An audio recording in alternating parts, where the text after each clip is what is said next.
welcome. We got perfect weather. We've got people moving into Graham-Lees and people moving into Gaines. We've got upper division students helping to move carts in, and a lot of first years settling into the rooms. We're excited for a great year. Welcome, class of 2022. My name is Bethlehem, and I'm from Glen Burnie, Maryland. Evan Fopp, I'm from Richmond, Virginia. Emily Matthews, Jacksonville, Florida. Marina Lang, Ames, Iowa. I'm Alex Fedor, and I'm from Salem, Oregon. Anjali Hoskins from Mississippi. I'm Tosh Gangler from Delaware. I'm Rafi, I'm from Pakistan. I love the grass and the mountains. Plus, like, the scholarship program's pretty cool. I'm Lily White, and I'm from Winston-Salem, North Carolina. My name's Henry Hoker, and I'm from San Antonio, Texas. I'm Mac Lyerly, and I'm from Jacksonville, Florida. Hi, I'm Audrey Martin. I'm from Minnesota. I'm Kato Kelly, and I'm from Atlanta, Georgia. I'm Katherine Johnson, and I'm from Potomac, Maryland. Joe from Richmond, Virginia. Well, my brother went here, so I kind of have been exposed to it for a while. But also, I run track, but I also want to do a pre-med track to eventually be a pediatrician. So I felt WNL was a really good fit for me, balancing sports with academics. Hi, I'm Katie, and I'm from New Canaan, Connecticut. Hi, I'm Lexi and I'm from Madison, Connecticut. I'm Alex, I'm from Japan. I'm Elizabeth Grice, and I'm from Lexington, Virginia. I'm Ella Hall, I'm from South Carolina. I'm Bryn Wilkinson, I'm also from South Carolina. My name is Kariatu Diallo, and I'm from the Bronx, New York. I'm Olivia, and I'm from Winter Park, Florida. My mom went to Hollins, which is kind of close by, and so she loved the campus here and I wished she went to Washington only. So this was one of the first schools she took me to. She really wanted me to go here, and I loved it. I fell in love. Hi, I'm Corey Morris, and I'm from Mumford, Rhode Island. I'm Ray Wright, San Antonio, Texas. I'm John Carr Hayden. I'm from Charlottesville, Virginia. It's my first year. I'm Rob Hedgeback from Charleston, West Virginia. Hi, I'm Emily. I'm from Long Island, New York. Carson Yates, and I'm from Virginia Beach. I'm Tyler Zidlicki, and I'm from Larchmont, New York. Hi, I'm Rewatch, and I'm from Nepal. Hi, I'm Alice Sain. I'm from Vietnam. My name is Ben Barton. I'm from Jacksonville, Florida. My name is Grace Wise, and I'm from the outside of Philadelphia. My name is William. I'm from Kenya. I'm Kenza, and I'm from Morocco. The liberal arts aspect of it, that's awesome. I just want to dive into every cause. Same. I really want to know more about everything, all the subjects, and I think the liberal arts is for me. I'm Sherry Gu. I'm from Wochon, New Jersey. My name's Ingrid and I'm from Milwaukee, Wisconsin. My name is Hao Chenju. I'm from China. Hey, I'm from China too. My name is Xiaoling Yu. Okay, hi. My name's Charlie Cunningham, I'm from Pequod, New Jersey. I'm Nolan. I'm from Chesterfield, Virginia, right outside Richmond. I'm Murphy Jones. I'm from Lookout Mountain, Georgia. I'm Emma Aldrich. I'm from Washington State. And I'm Kate Groninger and I'm from Pittsburgh, Pennsylvania. I was actually walking down in between the Science Library and the Center for Global Learning when I got the feeling. The one that they say you're supposed to get when you just know you're where you're supposed to be. I'm like, wow, this is real. This is home for me, you know? I'm Jackson Sharman from Birmingham, Alabama. I'm Jav Brown and I'm from Charlottesville, Virginia. I'm Katie Larkin and I'm from Lancaster, Pennsylvania. My name's Lucas King and I'm from Medina, Ohio. My name's Isabella Daher, and I'm from Massachusetts. My name's Charlie Foy, and I'm from Pasadena, California. I just wanted to get away from the city, have a break from the busy life of LA, and I wanted to have the best educational experience possible, and I thought WNL was the place for me. I'm Anna Estrada, and I'm from Bentonville, Arkansas. I'm Clay Chadwick, I'm from Arlington, Virginia. I'm Cooper Whitehead and I'm from Wilmington, North Carolina. I'm Lane. I'm from Tampa. I'm Lexi. I'm from Ohio. I'm Jacob from Charleston, West Virginia. My name's Laura McCrae, and I'm from Atlanta, Georgia. And I'm Andrew Crean from Stoughton, Massachusetts. I'm Warner Speed, I'm from Jackson, Mississippi. I'm Michael Horgan, I'm from Charlotte, North Carolina. I'm Turner Bob, and I'm also from Charlotte, North Carolina. I'm Finn Thorne, I'm from Baltimore, Maryland. Yes, so I'm Mary Alex Russell, and I'm from Virginia Beach, Virginia. My name's Tiffany Thomason, and I'm from Oregon City, Oregon. I chose to come to WNL because of the wonderful community that's here, and because they have the academics to match that. It's not just community, it's excellence too. It's pretty awesome. Yeah, my name's Troy Larson. I'm from Westchester, Pennsylvania. Joey Dickinson, and I'm from Omaha. Hi, my name is Camilla Beely, and I'm from North Carolina, but I just moved from Connecticut. I'm Austin Sherritt, I'm from Charlotte, North Carolina. And I'm Stephen Warren, and I'm from Westfield, New Jersey. My name's Missy Thomas, and I'm from Wiesbaden, Germany. I'm Robert, I'm from Houston, Texas. I'm Peyton. I'm from Charlotte, North Carolina. I chose to come to WNL just because the moment I walked on campus, I felt welcomed by both the students and the faculty. It's beautiful here. I mean, we're in the Shenandoah Valley. The academics are amazing, and I just felt like it was home. Samantha Johnson, and I'm from Princeton, New Jersey. So I'm Walker Morris from Atlanta, Georgia. My name's Sarah Holland. I'm from Palmyra, Pennsylvania. I'm Kushali and I'm from India. And I chose WNL because it just struck me so much because of the small community size and especially the honor code, because I come from a family from a military background and that is just embedded in my blood, and I think that's the thing that struck me the most. And I'm looking forward to joining clubs and starting classes for the first time and meeting a lot of amazing individuals.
I've been helping the kids out. We have trick or treat here at the county. Right. But if you're starting to look at it, might have we did at my trip our shooting office at ours because she made a costume out of all the elephant ears where she hasn't got closet yet. So and see her as the handicaper. They started in plants and walked right by. I'd have to say, once we came in, they'd be like, well, there's nobody here. She's it. She doesn't put their mind in the same.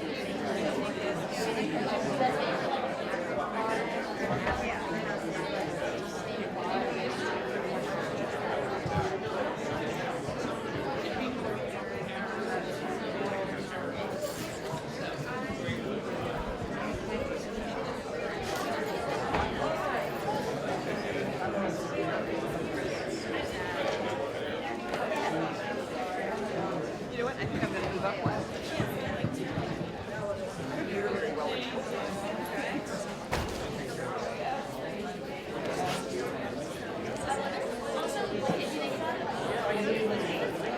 Good evening. I think we should get started. Good evening. Department. Thank you for joining me this evening for a conversation with David Barstow of the New York Times. Now, you need to know that his bio... I'm having some trouble with the connection. I'm having some trouble with the connection. Okay, sorry. Thought I was muted. Anyway, he has a very long and impressive bio and list of awards. So, David, if it's okay with you, could I maybe give him the Twitter version? You can give him any version. Okay. His work has been honored with the Pulitzer Prize 3 times. And that was before his most recent investigative report on the business empire of Donald Trump, which we're going to talk about this evening. But first, please join me in welcoming David to Washington and Wilson.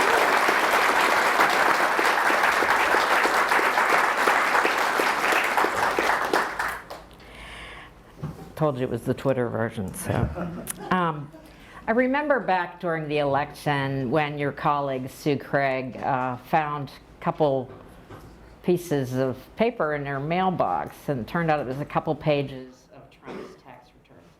Can you tell us how you went from that to an investigation that involved 100,000 pages of documents?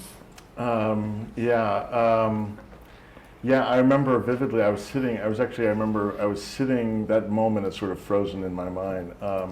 I was sitting at my desk. I was actually in the middle of an interview with someone for another story, and Sue Craig came up to my desk, and she thrust these pages right in front of my eyes, and started waving them at me.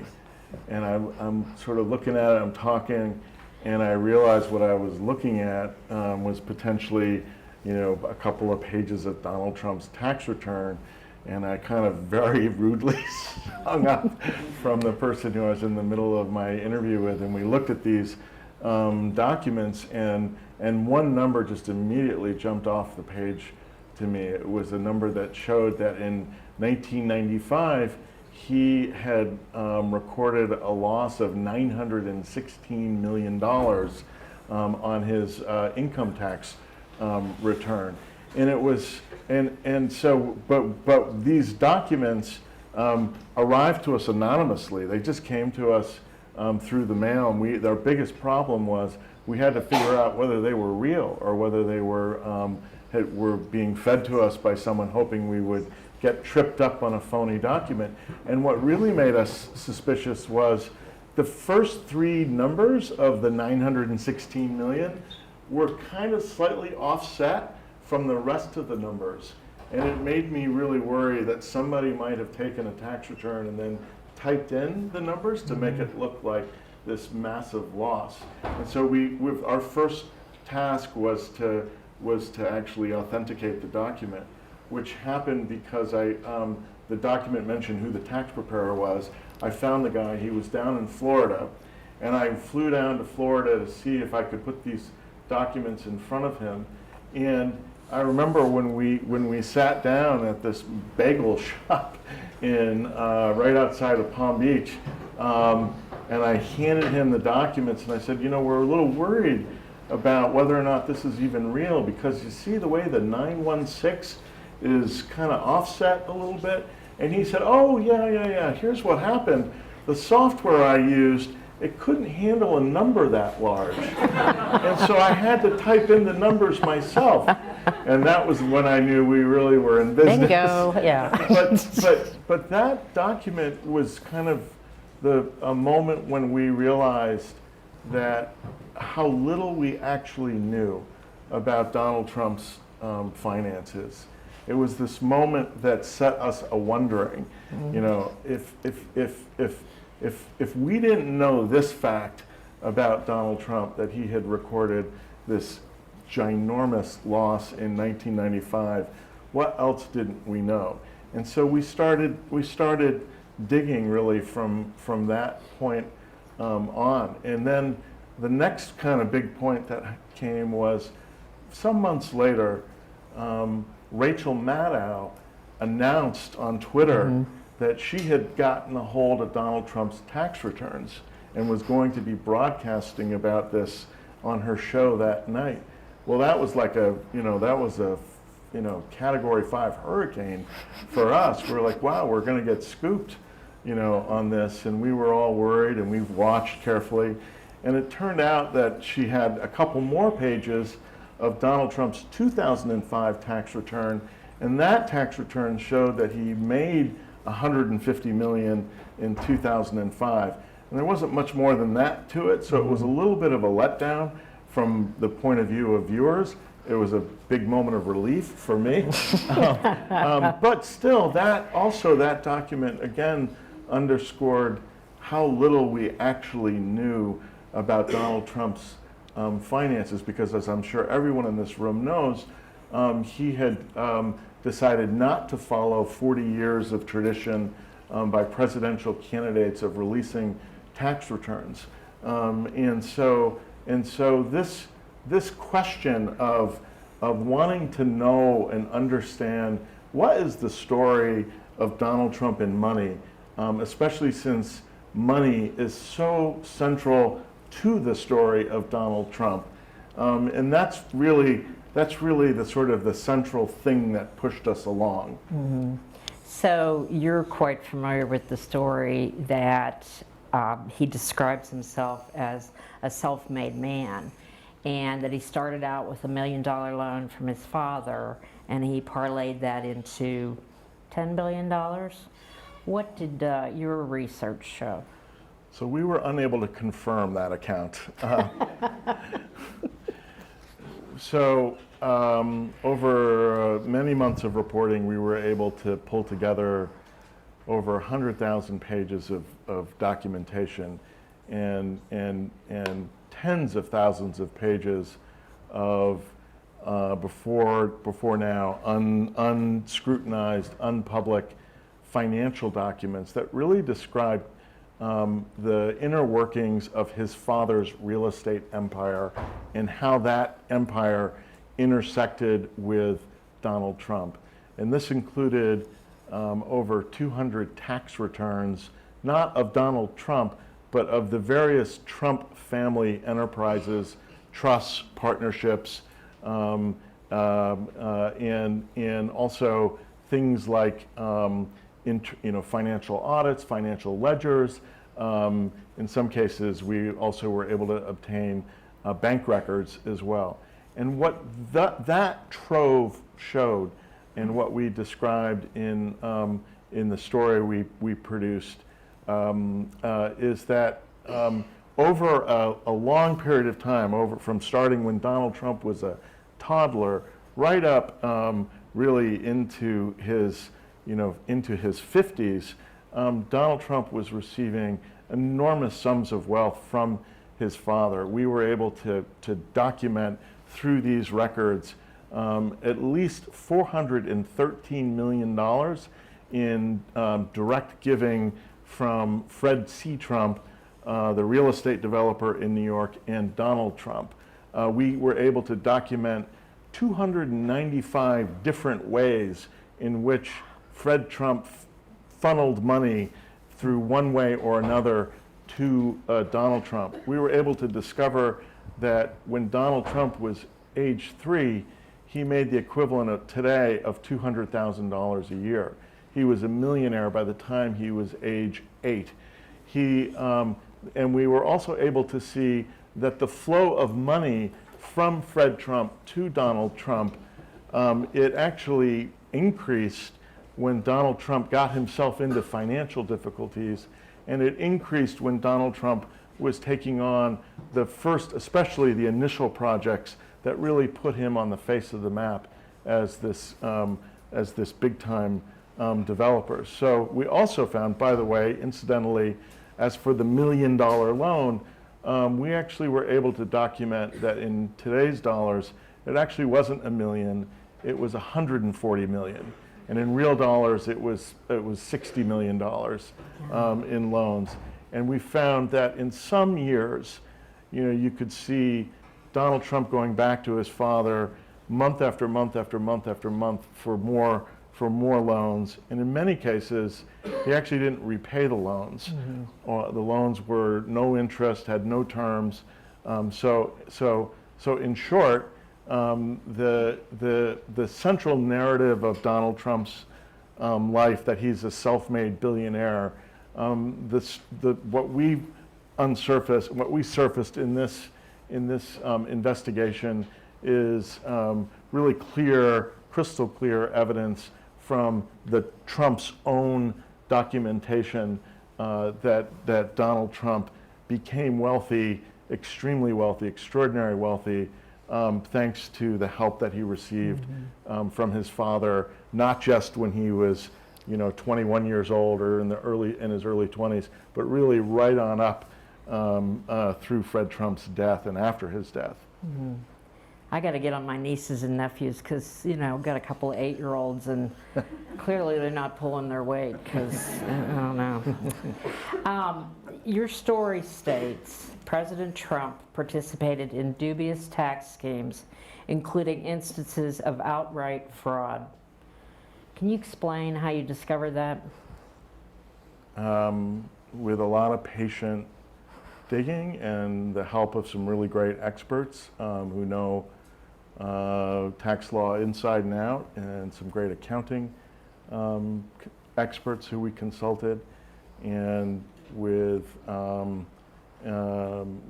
really deep dive. I mean, 18 months, there's 3 reporters, myself, Sue Craig, and Russ Buettner, locked ourselves in a room at the New York Times with boxes and boxes and boxes of these documents.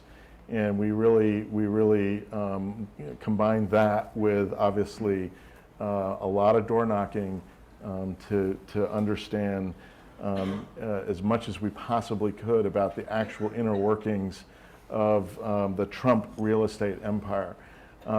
That, coming to that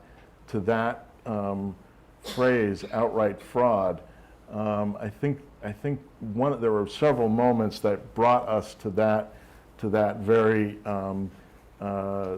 powerful language. But one of the key moments came when we stumbled across this company with a very sort of unobtrusive sounding name. It was called All County Building Supply and Maintenance.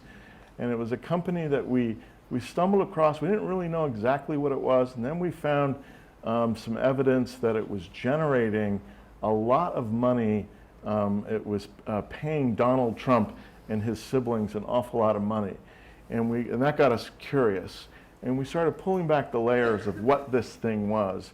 And as we described in the story, what emerged after many, many months of pulling out more documents and more documents and more documents was that All County was a sham corporation, simply put, plain and simple. It really didn't exist. Its headquarters was in the basement, basically, of Fred Trump's favorite nephew. It didn't have any employees. It didn't have a corporate headquarters. It didn't even have a sign. But what it did was something very powerful. When Fred Trump went to say, let's say he had all these buildings all over New York, and he had to repair those buildings, and he had to fix them up. And so he had to go buy a lot of stuff, right? You had to buy bleach and mops and new fridges and stoves. And every time he had to buy something, normally for many, many decades, Fred Trump was a very shrewd, disciplined businessman. He drove a hard bargain with his vendors, and his vendors supplied him the stuff and put them in the building. Well, he was so successful that in the early 90s, when Fred Trump was quite old and it was becoming apparent that the end was approaching for him, he was sitting on this huge mountain of cash. You could see it in his bank accounts. We were able to over $50 million in cash sitting in some of the bank accounts that we got access to. And the problem was, how do you get that money out of his bank account and into his children's pockets without paying a 55% gift tax, which was the tax that was then in effect? And the answer was All County Building Supply and Maintenance. Mm-hmm. So rather than the vendors selling directly to Fred, instead they set up a new system where the vendors would sell to All County, and All County would turn around and bill Fred. So Fred would do a deal for a new boiler for one of his buildings, and instead of the boiler going directly from the vendor to Fred, there would be an extra step added, and there would be an invoice from All County to Fred, only All County would just jack up the price of the invoice on the boiler. If the boiler cost $10,000, the invoice would say, well, it really costs $15,000 or $20,000. And that profit just flowed directly into the owners of All County Building Supply, Donald Trump and his siblings, without that 55% gift tax being applied. So when we discovered that, and we put this in front of, taxes, the world of taxes, as probably some of you know here, is a very murky world.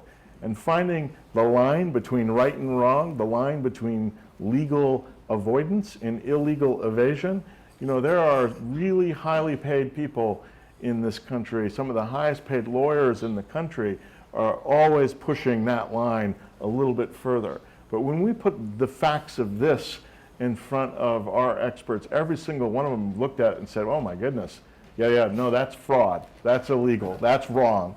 Mm-hmm. And so that's what helped us get comfortable with saying what we said in the lead of this story. And there were a number of other instances as well, but that one, it had this feel I said this to some students this morning when we really started pulling back the layers of this little company, this little company in the basement of Fred Trump's favorite nephew. It had the feeling of a kind of a Sopranos episode, you know, where there's a little scam, and it felt like that. And they did. Oh, I got to mention this just because it's such a great piece of this. So not only are they sucking money out without paying the tax, but then what they did in New York, in order to raise rents on folks, you know, in rent-regulated buildings, you have to go to the government and get permission. And in order to get permission, you have to show the government the invoices of the work you did on the building in order to get their okay. And they use the invoices to actually calculate to the penny what each of your tenants is going to have to pay extra on their apartment. So rather than sending the real invoice from the boiler guy, instead the Trumps submitted the inflated all-county invoice to the government in order to jack up the rents on thousands of New Yorkers even higher. So they sort of had it coming and going, and it was a great little. It was a. That's where you get to outright fraud. Yeah, when the accountant is shocked, they're hard to shock. Yeah, they're hard to shock. Yeah, and Fred's empire was built on using a lot of the federal housing subsidies that were available to him at the time. Yeah, he was. He's an amazing guy. This guy, Fred Trump, built and sold his first home before he was 20 years old. By the time he was in his mid-30s, he's building hundreds of homes a year. The local papers, they referred to him as the Henry Ford of home construction, because he took some of the techniques of mass production and he actually applied them to building middle-class housing all across Brooklyn and Queens. But what gave that fuel, what really made him an extraordinarily wealthy man, was the housing subsidies, the federal housing subsidies that first took root after the Great Depression and then through World War II, and especially for the returning GIs. The federal government was trying to encourage people to build affordable housing, and so they made available to builders these cheap loans, cheap building loans that were subsidized by the federal government. And Fred Trump became one of the largest recipients of these federal construction loans. And in fact, it's those same federal construction loans that were the source of the money that made Donald Trump earn $200,000 a year when he was 3 years old. And so not only is Fred Trump's wealth very much built on federal housing programs, but actually the wellspring of Donald Trump's wealth comes from exactly the same place. Wasn't he even getting laundry revenues at one point from the buildings?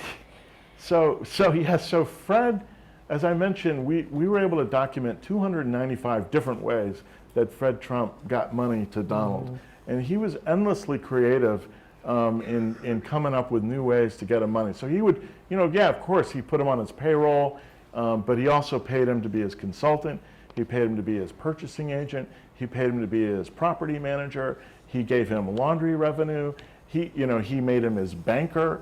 He made him his landlord. I mean, it was just like on and on and on and on. Fred Trump was constantly thinking up new ways to get money from to his children, and for sure, many of those ways. There's nothing illegal about a bunch of those techniques. They're perfectly legal, absolutely.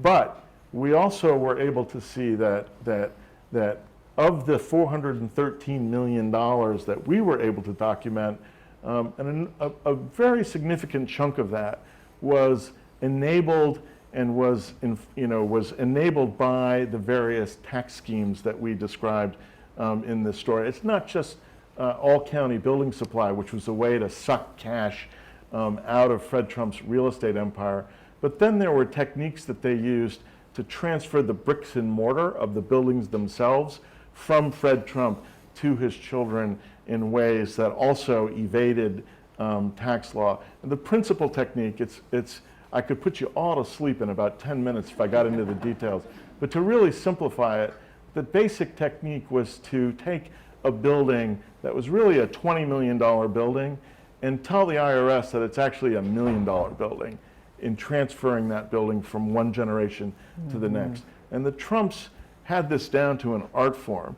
They did this over and over and over again with Fred Trump's buildings, transferring them to his children, but transferring them in a way that made it, in the eyes of the IRS, look like what was really a billion-dollar real estate empire. By the time you got down to the fine print of the tax returns that we got a hold of, that billion-dollar empire was down to $43 million on the tax returns. And what that equates to is, rather than paying a tax bill of over $500 million on the transfer of that real estate, they really paid about 5% of that. They paid about $52 million in wealth transfer taxes. So you can see that the tax schemes combined with the laundry revenue, at some point it turns out to be real money. Yeah. Sounds like real money. Trump is well known for his name on Atlantic City casinos, and he ran into a lot of financial problems down there. Can you tell us a little bit about how Dad came to the rescue there? Well, we saw 1990 was really the worst moment in Donald Trump's financial history. The casinos, he had a number of casinos in Atlantic City, and he also made a bunch of other really big purchases in the late 80s, including things like Trump Plaza in Manhattan and Trump Shuttle and a bunch of other big purchases. And he was just drowning in debt and was in really big trouble. And in 1990, this kind of tells you something. Fred Trump, who could basically, he could pay himself whatever he really wanted to pay himself, and most years he paid himself, you know, in the sort of the $10 to $15 million range. But in 1990, the year when Donald Trump was in huge trouble, Fred Trump suddenly took massive distributions and paid himself $50 million in 1990, just as Donald Trump was really in the, you know, in the tank. And we don't know what happened to all of that money, but we know what happened to some of that money. And in one case, what happened was Fred Trump sent one of his favorite bookkeepers to the casino that Donald Trump owned in Atlantic City. And the casino was in the red. And they had to make a bond payment. They had to make a debt payment. They had to make a $19 million debt payment. And if they didn't make that debt payment, then the casino was going to be in default, and all the horrible things that happened from that were going to take place. Well, Fred Trump sent his bookkeeper to the same casino, and he sent him there with $3.5 million. And the bookkeeper purchased $3.5 million of casino chips, said thank you very much, turned around and left, okay, with the casino chips. Didn't place a bet, didn't do anything, just left. And what that did was that temporarily put $3.5 million of liquidity into the casino, and it allowed Donald Trump to make that bond payment, which then allowed him to avoid defaulting.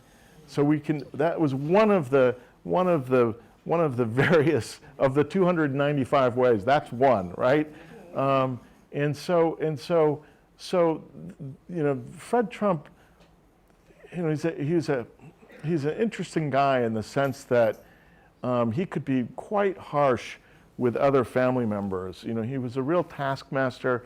He worked his brains out. He worked 6 days a week, 7 days a week, and he was a taskmaster.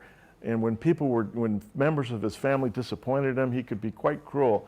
But with Donald, you know, he really treated him differently. He was much more accommodating, much more forgiving, and I think as from the reporting that we did, it seems as though, you know, at some point early on, he had really identified Donald to be his heir, right? The guy who was going to inherit the dynasty and take it forward. And so he was quite sort of forgiving of Donald and willing to bail him out over and over and over again, except for one moment. And that moment came, again, in this same year of 1990. And again, Donald Trump, as I said, was in terrible shape. And Fred Trump, at this point, had begun to fail. He had begun to show signs of early dementia. He had had some other health problems and surgeries, and he was clearly beginning to fail. And one day, Donald Trump sent to his father 12 pages of very dense legalese that Donald Trump had one of his lawyers draft. And what it was an amendment to Fred Trump's will. And Fred Trump didn't know the lawyer, didn't know that this was being drafted, had never seen this document before, but he starts reading it, and Fred Trump was still with it enough and knew enough about, certainly about wills. He had paid a lot of attention to his will, that as he read through this document, he was like, something's not right here. Something's really off. And so he called his daughter. His daughter is a lawyer and was a federal judge at that point in time. So he called his daughter, Marianne Trump, over to take a look at this document. And they quickly concluded that this document would have allowed, if Fred Trump had signed it, it would have allowed Donald Trump, it would have given Donald Trump complete control over Fred Trump's empire, and potentially, at least in their view, it would have let Donald Trump use Fred Trump's empire as collateral to bail himself out of his own financial difficulties.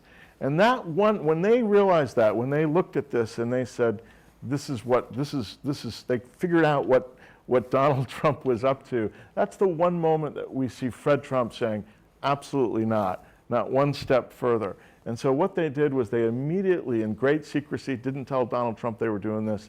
They ran out, they got new lawyers, and they rewrote the will so that Donald Trump could not make any decisions on his own without the approval and permission of the other siblings.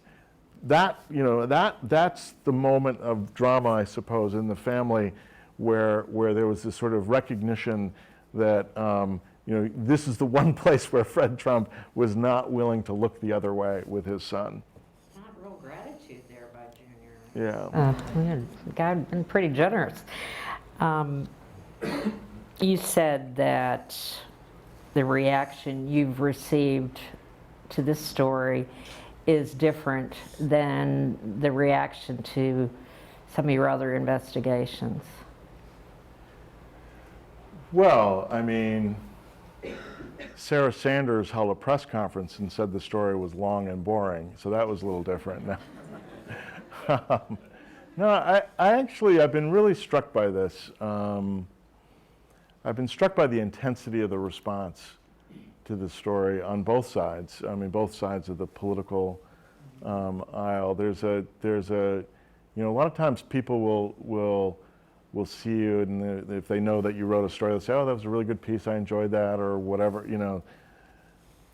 In this one, here's the best way to describe this. I was on a flight last week out to California, and there was a little kid, a 2-year-old kid, sitting in the seat next to me, and he was squirming around. He was having a hard time with the flight, and his dad was struggling to keep him calm. So I was sort of being a wingman and helping him keep the kid occupied, and so that got me talking to the father. And the father, it turned out, he was on his way out. He was a finance guy from New York, and he asked me what I did. I said, "Well, I'm a reporter from the New York Times." He said, "What kind of work do you do?" I said, "Well, I do investigative reporting." "Well, have you done anything lately?" And I said, "Well, I did this story on Trump and his finances," and the man literally reached across and grabbed me and said, "Thank you, thank you so much for doing that." And I keep having this reaction from people literally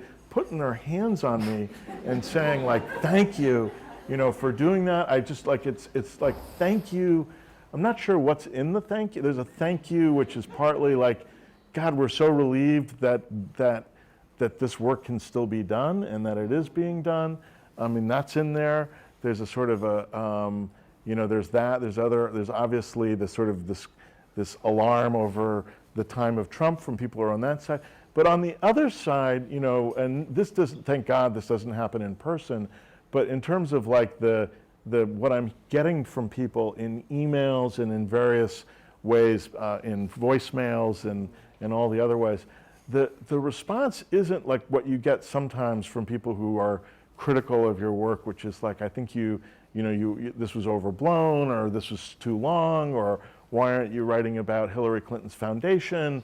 You know, there's a level of just fury that we published this, and it's a fury of, you know, there are tons of death threats, but language which is like, you're a vermin, you're scum, language that was just in its intensity is different from what I've experienced in the past. So I feel like the story was kind of a weird Rorschach test of the moment that we're in right now, and I just haven't experienced that before with other stories that I've written.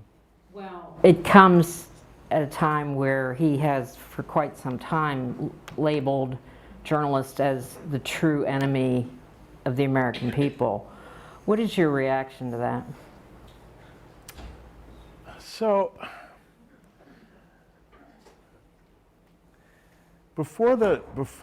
even before the bombs were sent to everyone last week, including to CNN, you could see.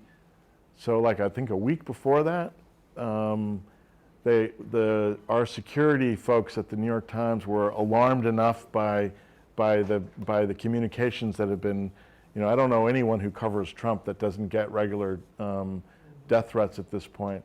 And so at the request of our security staff, the New York City Police put these massive concrete blocks all around our entrances into the New York Times building, to try to give us a little additional protection against, I guess, car bombs.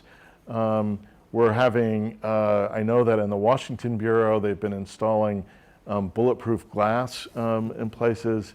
We're having special training for active shooter situations. And so there are a bunch of these things that had been, you know, that we've been feeling, right?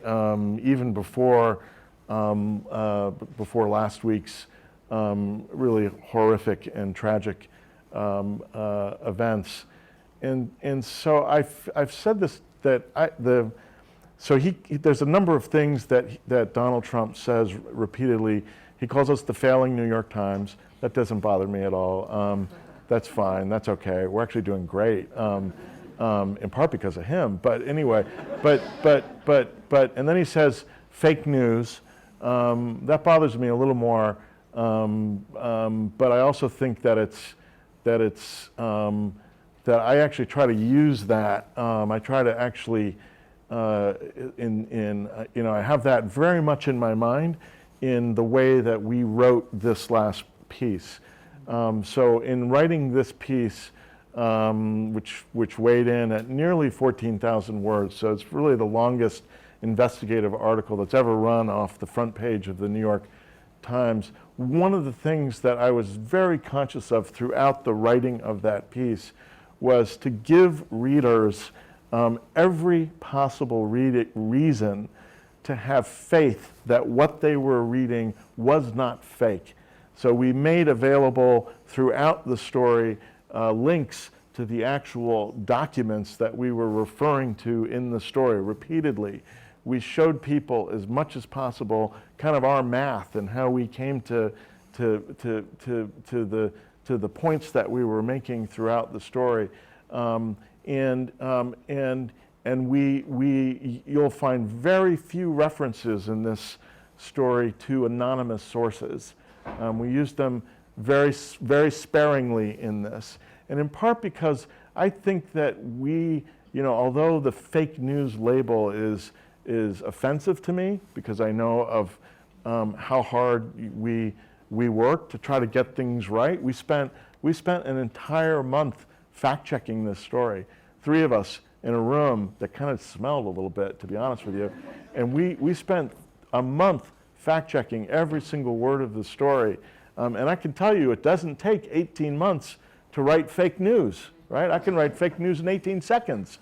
And so that, it's offensive, but I also think that it gets at something that's real and that journalists should not ignore, which is that there is an enormous amount of skepticism, some of it well-earned and well-placed, at journalism and at journalistic enterprises. And so I feel like we need to listen to that, and we need to change our journalism to address that, to be more transparent about what's underneath our stories, to be more transparent about our sourcing and where we're getting information from, and to be more transparent about how we arrive, so that people, at least if you got nothing else from this story, at least you didn't come away from the story wondering, is this fake or is this real? I wanted you to at least come away feeling like it was real. So the fake news thing, it bothers me, it offends me, but I also think that it's something that we should use to spur ourselves to do better journalism and more rock-solid, bulletproof journalism. But the enemy of the people thing, that's the one that keeps me up. That's the one that really upsets me the most. Not only because it's so offensive to me personally. I mean, I love this country so much. It's why I do what I do, is because I love this country so much. And it's so offensive to the people who I work with, including, by the way, people like Chris Chivers, who is a reporter, one of my colleagues at the New York Times, who served in the military, served in the Army as an infantry captain. It just is so, so it's personally, I just have to say it personally, it's deeply offensive. But I also see, I can also see in my workplace and around my workplace how it's changing us and making us feel fearful for our own well-being at this particular moment in time. And I think that's terribly dangerous, and it's language that I know our publisher met with Trump in the White House and said to him directly that this isn't just putting our journalists at risk here in this country, but it's also the kind of language and the rhetoric that is also being used in other countries around the world that have far more repressive press laws, and they're using and adopting the exact same language to make it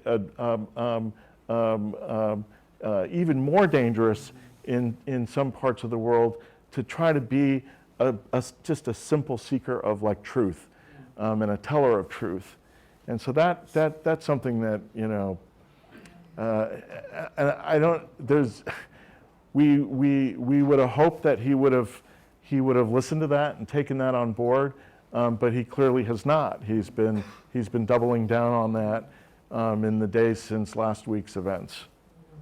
And, it basically says that, if you body slam a reporter, that, hey, I'm with you. And we used to only worry about when we sent journalists to the Middle East, but now it's, the Midwest. Yeah, I mean, look, again, I think there is a ton to criticize in the media, fairly, absolutely fair game, and we don't get things right. I was on the team of reporters at the New York Times who were asked to write about and explain to our readers everything we could about this guy, Jason Blair, who was a former reporter at the New York Times, who we caught making stuff up, literally making stuff up.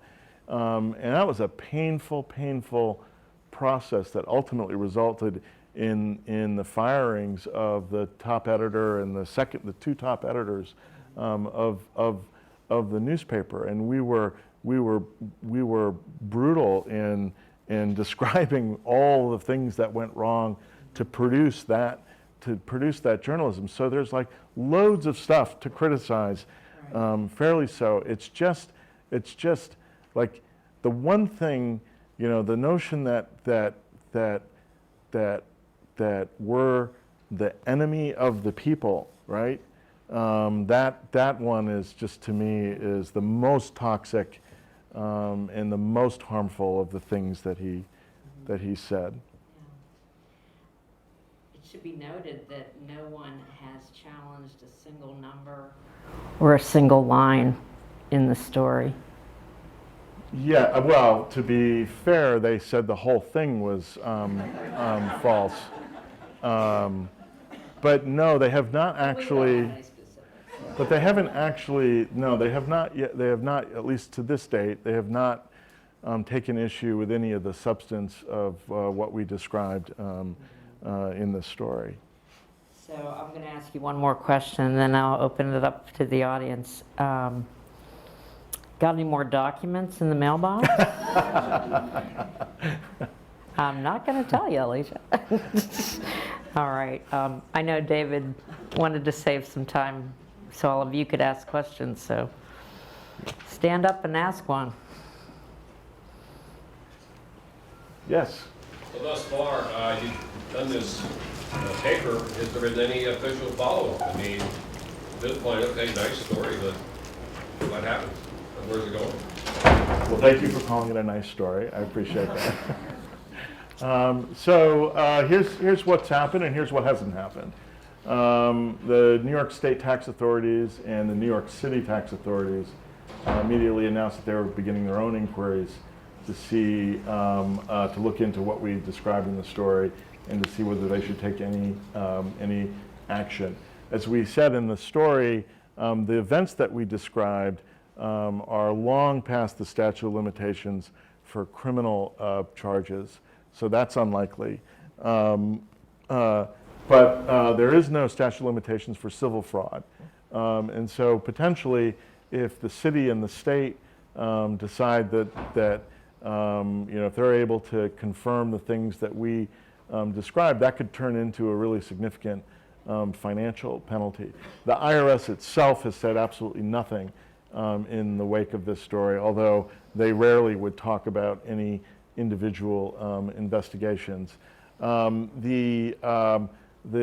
whole series, a long line of Democratic officials immediately said, well, they're going to take this story, and if the Democrats win over either the House or the Senate, they'll use this story as a basis for going after his tax returns.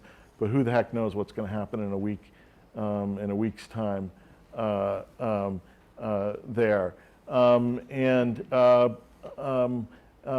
so, so we don't. It's a little bit early days yet to see how this ultimately ripples through the system and whether it's anything more than a nice story. But I'll take that. Yes. Were the documents leaked to you, or were you able to go after them directly in some way? All the texts. So there's no, your question's a good one and a fair one, and I'm going to leave you disappointed because I'm not going to say very much. But I want to say a couple things, which is, this is for the students in the class, if they're journalism students. There's a kind of documents that you can't get online, right? They're not readily available, and what it normally takes doing this kind of work is it really requires shoe leather. It requires knocking on a lot of doors and talking to a lot of people and trying to find out, who has access to what, and in this case, you need a lot of luck. You need to create some luck for yourself, and so this was very much a classic shoe leather, a lot of door knocking kind of story. It was not something that we woke up one day and there was 100,000 pages sitting in our mailbox. Yes. Are Donald's siblings implicated in this civil thing too? I mean, it sounds like there was lots of fraud through this janitorial, whatever the company was. Right. So even this judge sister, I mean, are they all implicated in fraud now with this too, sort of? So the sister, because So in terms of like the all-county building supply and maintenance, I'm sorry, I just love the name so much. We need to get T-shirts. Yeah. So there's actually a company in New York called All County Building, or All County.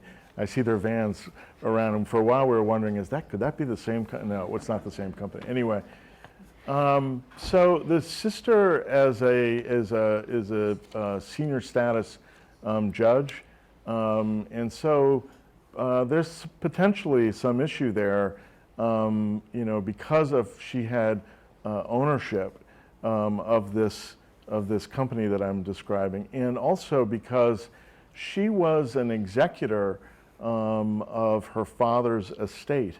And as an executor of her father's estate, she then was responsible for the accuracy of her father's estate tax return.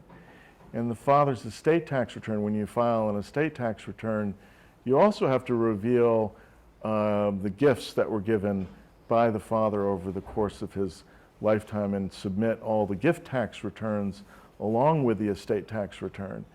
And so you're on the hook for vouching for the accuracy of not just the estate tax return, but all of the gifts that were given over time. And so there's potentially a problem in that the tax return that was submitted, the estate tax return, drastically undervalued and lowballed and didn't mention anything about like All County and the money that flowed to the kids. So there is a potential issue there, but we haven't seen yet any indication that the judicial authorities are looking at her for that.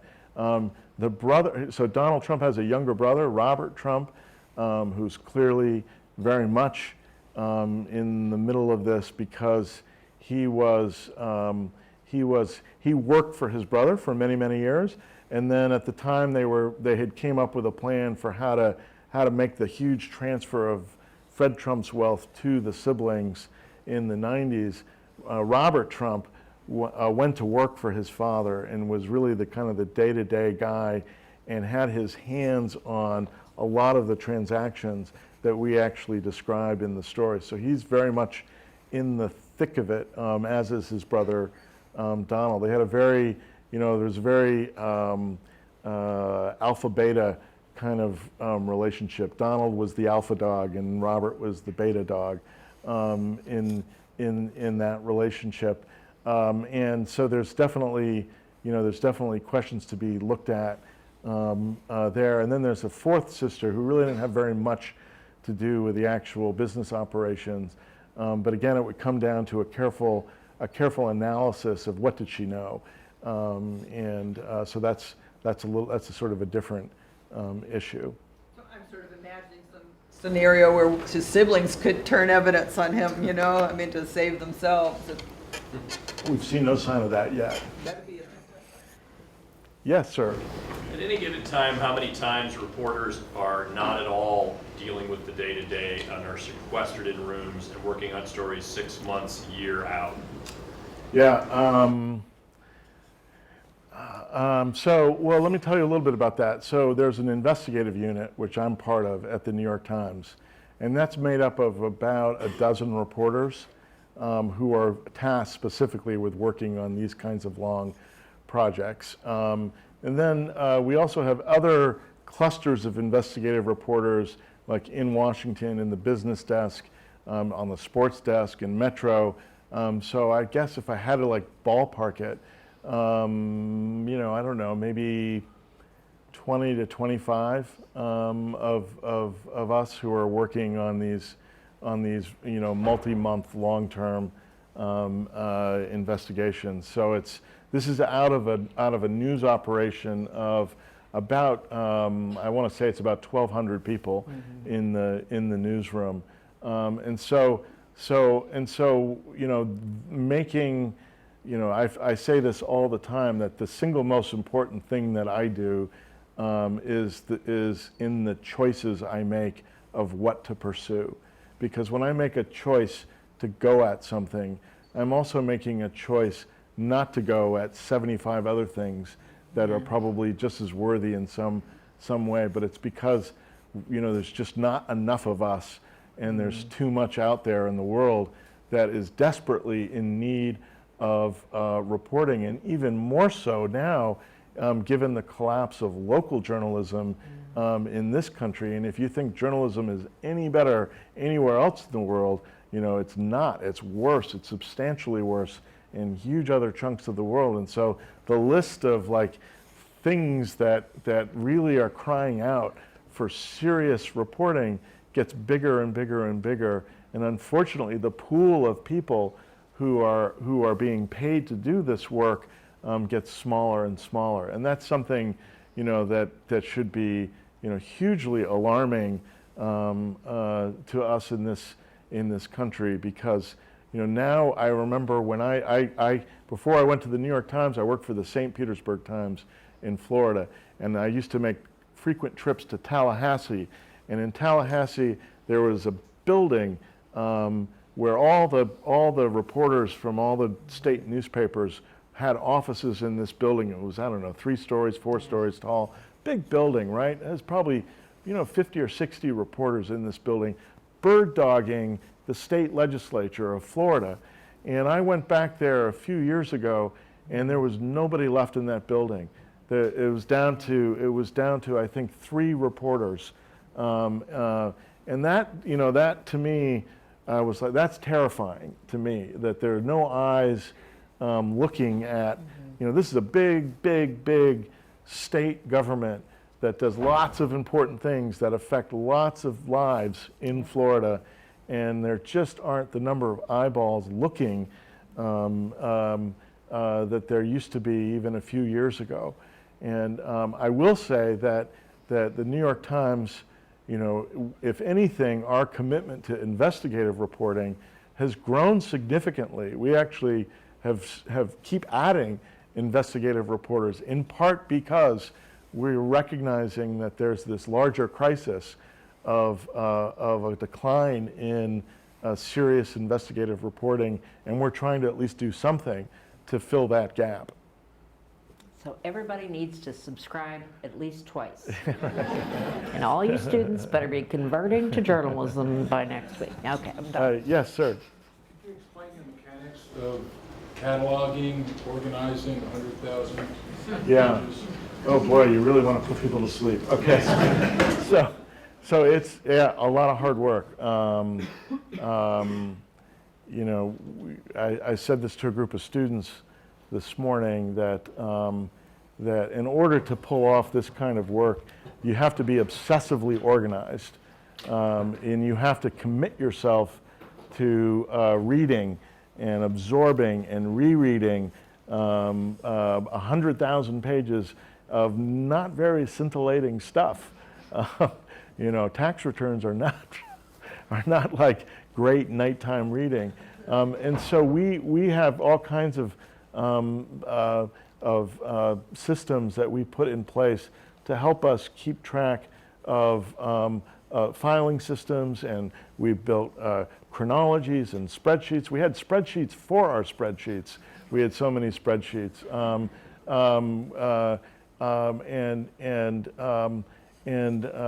and we, you know, that we took time throughout the process, you know, to just kind of focus on just that question that you asked: cataloging, organizing, making sure that we knew where everything was, so that by the time we got done with the fact-checking process, you know, we had a fact-checked version of the story that had, I think, over 400 footnotes, right, to specific, you know, we could go right to line 16 of Fred Trump's 1992 tax return in order to see how that number supported what we were saying in this sentence, and so it's an enormous, you know, it's often, you know, investigative reporting is often the most sort of, it requires an enormous amount of patience, patience to do that kind of almost forensic sort of work. It's like the patience of, I think sometimes, of an archaeologist, you know, just chipping away, knowing that at the end of the day, it's only after you spend all that time on your hands and knees and your back is tired, it's only after doing that for months and months and months that you'll finally sort of see what's revealed. And so a lot of times when I talk about what you need as an investigative reporter, one of the first words that comes to my mind is the word patience. We can take one more. Yes. Go ahead, yeah. You said you were struck by the intensity of the response, but it seemed like when the story came out, it was trending on Twitter for a few hours, and then the Sunday news shows spent a few minutes on it, but the next week, nobody was really talking about it. Does that get frustrating that big stories like this about Trump often get lost in the shuffle? Yeah, so, I mean, this is the time that we live in, right? So a couple of weeks ago, all that the whole world was talking about was Kavanaugh, and we don't talk about Kavanaugh anymore. And then we were talking about Khashoggi, and now we don't talk about Khashoggi anymore because we're all talking about Pittsburgh. And, it's this relentless pace of news that I was, that just constantly is enveloping and swallowing up things that at the time seem like moments of enormous consequence. I mean, this story kind of blew up the internet, right, on the day that it was published. It had an enormous, gigantic readership. It was, your stories have sunk into the culture when every single one of the nighttime comedy shows are telling jokes about your story, right? And so it absorbed into the bloodstream of the country really fast, very rapidly, very quickly. But then by the time the Sunday shows were coming around, we published on Tuesday. So Sunday, nowadays, the way the news cycle works, well, that's an eternity, right? That's an eternity. And so that's one of the features of the time that we live in is this sort of exhausting news cycle after news cycle that makes things feel like, wait a minute, like how long ago was Charlottesville? I mean, Charlottesville seemed like the biggest thing, and it was, you'd think we're going to be talking about Charlottesville for months and months and months, and then, after a couple of weeks, it was like swallowed up by something else. It's an amazing time that we live in terms of, living through news events. But I just to really answer your question directly, I don't actually get that hung up in, what the immediate reaction is to the work that I do. I don't actually think about that very much. I don't actually, I find that that's not productive for the work that I do. What I focus on and what I actually think is the most important thing about the work that I just did with my two colleagues, it's not actually even the substance of it, right? What to me is the most important part of what we did is that the New York Times, the most important newspaper in this country, put 14,000 words, published 14,000 very tough words about the most powerful man in the world. And I'm here talking about it with you tonight. I'm not in hiding. I'm not under arrest. I'm sitting here having a nice, pleasant conversation with you. And after this, I'm going to have a wonderful dinner with the president of your university. And to me, that's actually the singular thing that matters about the work that I do. It's the act of publishing. It's the act of exercising the First Amendment. It's the act of holding power accountable and scrutinizing power, in doing so on the front page of a newspaper like the New York Times. That muscle has to be exercised, or you lose that muscle. And to me, there are all kinds of, there's no new stories under the sun, right? There are no new stories under the sun. There'll be other politicians who don't pay their taxes. There will be other politicians who pretend they're self-made billionaires when they're really not. That's not what is, to me, the most important. It's not what makes me go to work every day. What makes me go to work every day is the act of painstakingly, patiently putting together a story like that and then publishing it on the front page of our newspaper, even though I know that it is going to infuriate, right, the most powerful person in the world. That's what I care about, and that's why I do what I do.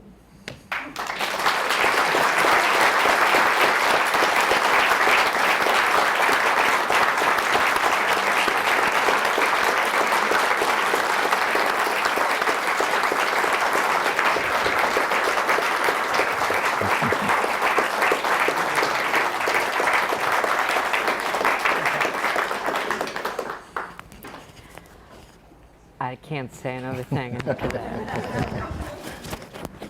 Thank you all for coming.